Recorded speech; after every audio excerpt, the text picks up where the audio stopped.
Hiya folks, thanks for joining me today. This is the first of a series of videos on the fantastic 2CV.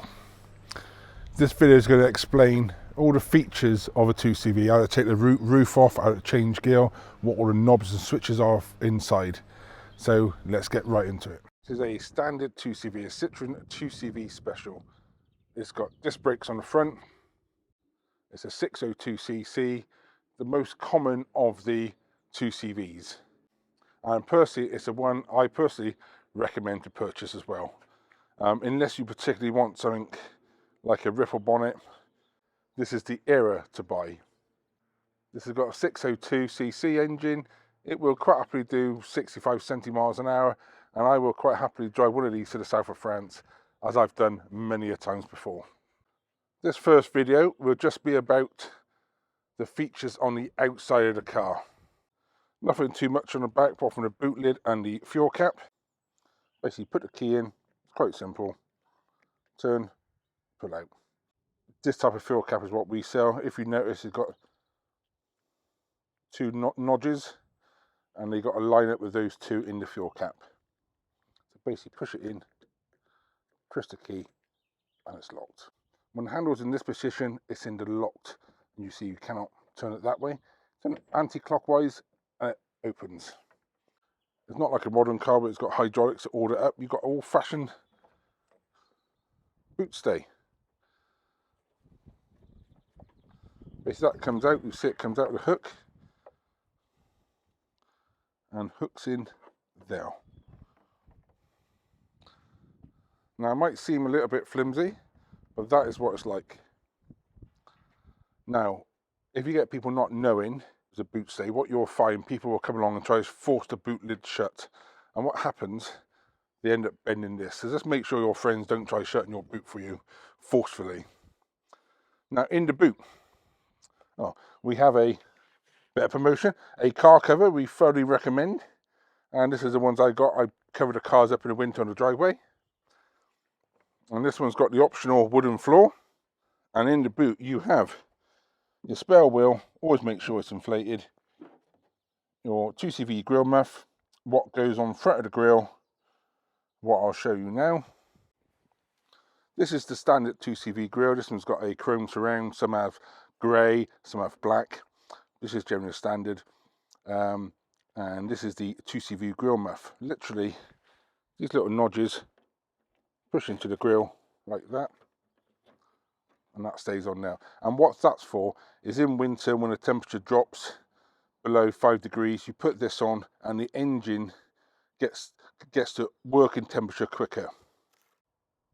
But a word of warning, do not leave it on the car, because it goes from 5 degrees to 10 degrees and you're pushing hard, you will damage your engine because the engine will overheat. So I personally recommend do not fit them on unless you're driving a lot in winter. If you are driving a lot in winter, by all means fit them, but if you forget it, you can damage your engine. So that is your grille muff. This is a wooden chock, and this is designed, we got it wrapped in bubble wrap because it stops it rattling around the boot. And this is for when you jack it up, you put it behind the back wheel. When you jack the front up to fit the spare wheel, obviously your wheel comes off the ground, the handbrake's on the front, so therefore if there's only one wheel stopping the car moving. So that is what that's for. Down here is your 2CV jack. And under the wheel, I've just taken out and unwrapped it from the bubble wrap, is your 2CV jack handle. That goes in the end of the jack to wind it up. But what's great about the 2CV is also the other end is a starting handle. Let me show you. This is a jack handle to wind your jack up, and the other end of the jack handle is a starting handle. This basically dates back to the 50s when the early ones came out, because starting handles are very common in cars, but they kept it right to the end. Basically put it through the fan cover, engage the fan, and then you can turn the engine over. And if you had the ignition on, I could probably get it going, but I'm not going to demonstrate it. Maybe for another video.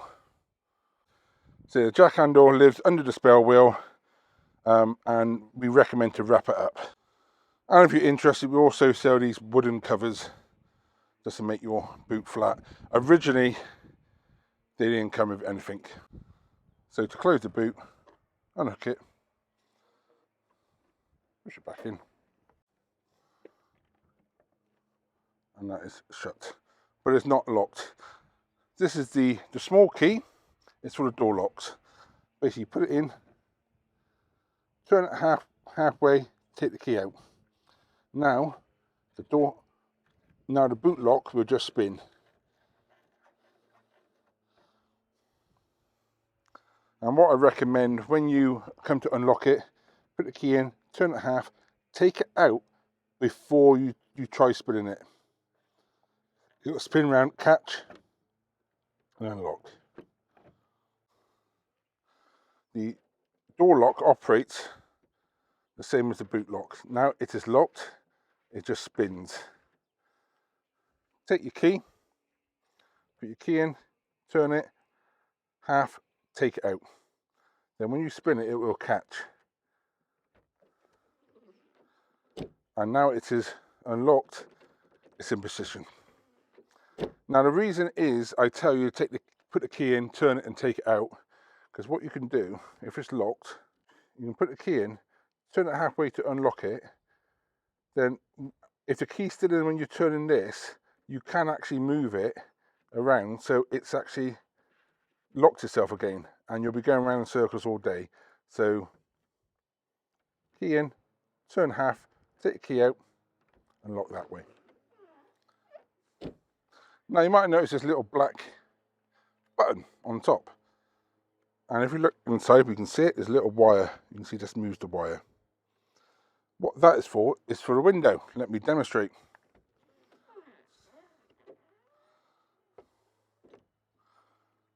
So when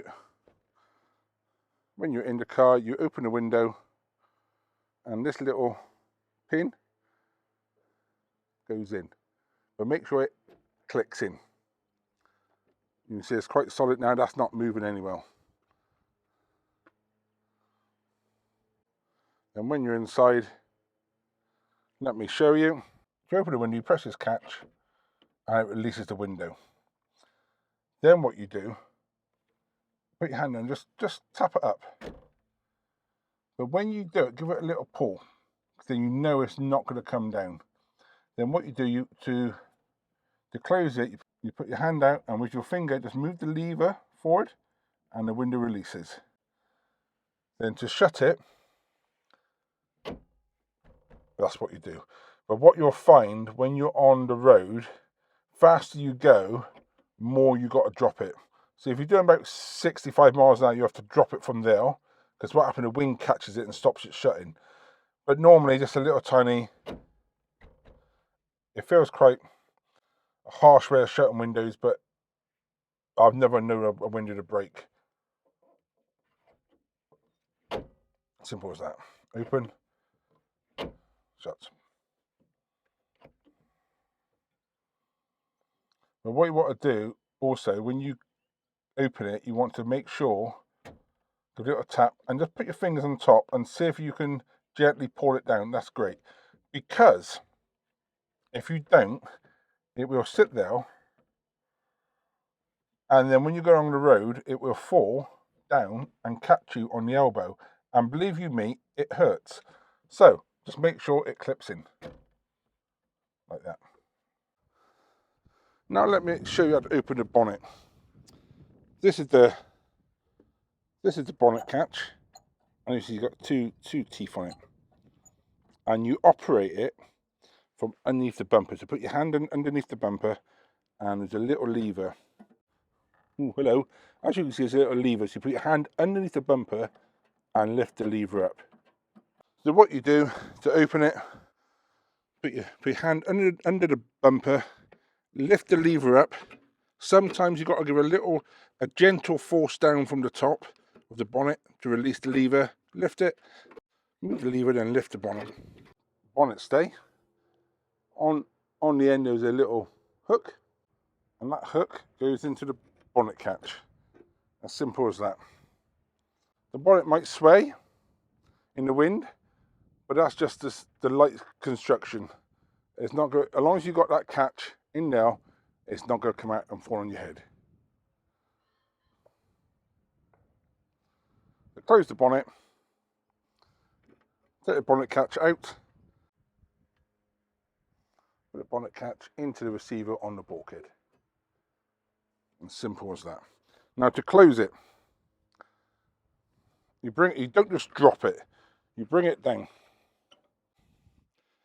To close it, goes down, first click, that is not shut because you remember those two teeth on the bonnet catch? That's on the first one. Second click, now it's closed. That's not going nowhere. Because when you buy a 2CV, they all leak, but they shouldn't leak that much. There are basically 4 places where it leaks from. One of them is the wiper spindle. This is the spindle. It goes through the windscreen panel onto the wiper motor, and this one's pretty good. If you look, there's very little play. Just make sure there's not too much play in those. If there's too much play, it can jam up your wiper motor and burn it out. The other one is through the windscreen rubber.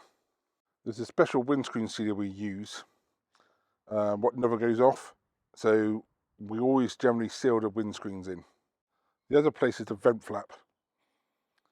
The vent flap shuts, pulls down in the middle, so we like to put a little bend on the vent flap so the edges touch first before it finishes pulling down the middle. This one's really good. If you look along it, you can see it's nicely sealed. The other place is the bonnet hinge. Bonnet hinge are very common for going rusty on 2CVs, and this one, as you can see, is perfectly good. There's no rust in it at all. Now the mirrors are quite simple to adjust. They're not electric. You've got to open the window, put your hand out, basically move up and down, and in and out. These are quite stiff, and I like them stiff, otherwise they move in the wind. You can push them backwards and forwards, and if yours is particularly loose, is these 2 screws there you've got to do up to stop that going backwards and forwards. And if the head is too wobbly, it's this screw on the back. But if your mirrors are very old, you have no chance of doing that up, and eventually you'll need to replace the mirror. You might be wondering how to change the headlight bulbs, and on a 2CV it is quite simple. Let me show you. This is how you change a headlight bulb. There's a catch on the top, you push down on the back, it lifts up on the front, then the headlight shell, the headlight unit comes loose. Bring it out, wiggle it from the bottom. There is a catch, there's a little plate on the bottom that goes into a little slot on the headlight shell, and then you can unplug your headlight and change the bulb. To put it back in, just repeat. Put that little tag into the clip, push it back in, and you'll hear it clicking, ready? And that's it, that's all you got to do. You think, oh, that's not very stable, but it is. It's worked for 50 years. Thanks for watching this video. Please like and subscribe. If you would like to receive our monthly newsletter, there's a link below in the description. Please sign up. Till next time.